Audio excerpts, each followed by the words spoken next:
Very good morning second class. आज हम लोग अपना चैप्टर सेकंड स्टार्ट करने वाले हैं। पेज नंबर 12 ओपन कर लीजिए। आपके पास बुक होगी। आपकी बुक का नाम क्या है? बसंत। क्या नाम है? बसंत। ये आपका चैप्टर सेकंड, आलसी गधा। दिखाई दे रहा है ना? आपको ये वाला पेज ओपन कर लेना है। पेज नंबर 12 है। आज हम इसमें देखेंगे कि इस स्टोरी में क्या दिया गया है। पाठ परिचय अबाउट द चैप्टर। प्रस्तुत पाठ में दर्शाया गया है कि आलस्य और चालाकी से किया गया कार्य कभी भी सफल नहीं होता। क्या बता रहे हैं कि आलस जो लोग करते हैं और या चालाकी करते हैं वो लोग कभी सफल नहीं होते हैं या फिर उनका कार्य कभी सफल नहीं होता है। चलिए स्टार्ट करते हैं। ध्यान से सुनिएगा, मैं आपसे क्वेश्चन भी पूछूंगी। एक व्यापारी के पास एक गधा था। किसके पास गधा था? एक व्यापारी के पास। किसके पास था? व्यापारी। व्यापारी। क्या पता चल गया? एक व्यापारी है, उसके पास क्या है? गधा है।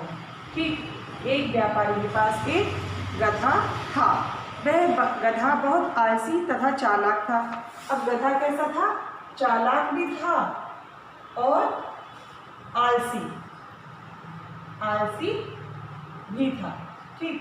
क्या पता चल गया? एक व्यापारी था, उसके पास एक गधा था, वो चालाक भी था और आलसी भी था। कौन था आलसी? गधा। एक दिन उसके मालिक ने बाजार जाकर कुछ नमक बेचने की सोची। उसका मालिक कौन हुआ? यानी कि वो एक व्यापारी। एक बार गधे के मालिक ने, ठीक है, ये है मालिक, ठीक है, मालिक ने क्या सोचा? नमक बेचने की सोची। एक दिन उसके मालिक ने बाजार जाकर, कहाँ जाकर? बाजार। ये जो वर्ड मैं बता रही हूँ इससे आपको याद रहे। बाजार जाकर क्या बेचने की सोची? नमक। ठीक। ऐसे आप भी ड्रॉ कर करके याद कर सकते हो। वह अपने गधे की पीठ पर नमक का एक बोरा रखकर बाजार की ओर चल पड़ा। गधे की पीठ पर उसने एक बोरा नमक रखा और बाजार की ओर चल पड़ा। जैसे ही वे दोनों रास्ते में नदी को पार करने लगे कि अचानक गधे का पैर फिसल गया और वह नदी में गिर पड़ा। अचानक से क्या हुआ? जब वो दोनों रास्ते से जा रहे थे, नदी पार करने लगे, तो अचानक गधे का पैर फिसल गया और वह नदी में गिर गया। कौन गिर गया? गधा। गधे को चोट तो नहीं लगी, चोट नहीं लगी, पर खड़े होने पर उसे ऐसा लगा कि उसकी पीठ पर रखे नमक के बोरे का बोझ कम हो गया है। दोनों जा रहे थे, नदी किनारे जब जा रहे थे, अचानक से गधे का पैर फिसल गया और गधा पानी में गिर गया। उसे चोट नहीं आई, लेकिन उसे महसूस हुआ कि उसके ऊपर जो वजन रखा हुआ था वो कम हो गया है। दूसरे दिन गधा फिर से नमक से भरा बोरा लेकर चल दिया।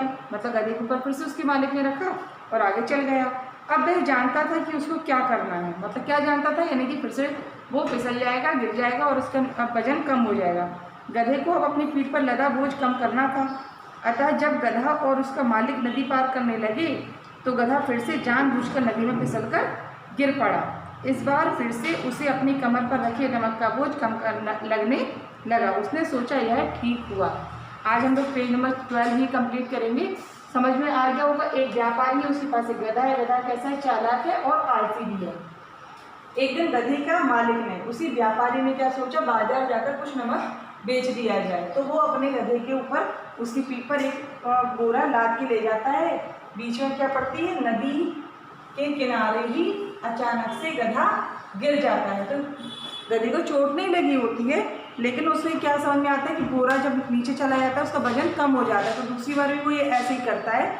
इसके आगे हम और आगे पढ़ेंगे पेज नंबर 13 का नेक्स्ट वीडियो में। ओके, तब तक इतना सारा आपको अपनी नोटबुक में लिखना है और पढ़ना है। समझ में नहीं आए, जो डिफिकल्ट वर्ड लगे उसको अंडरलाइन कर लेना है। ओके, तब तक के लिए bye bye, take care, thank you.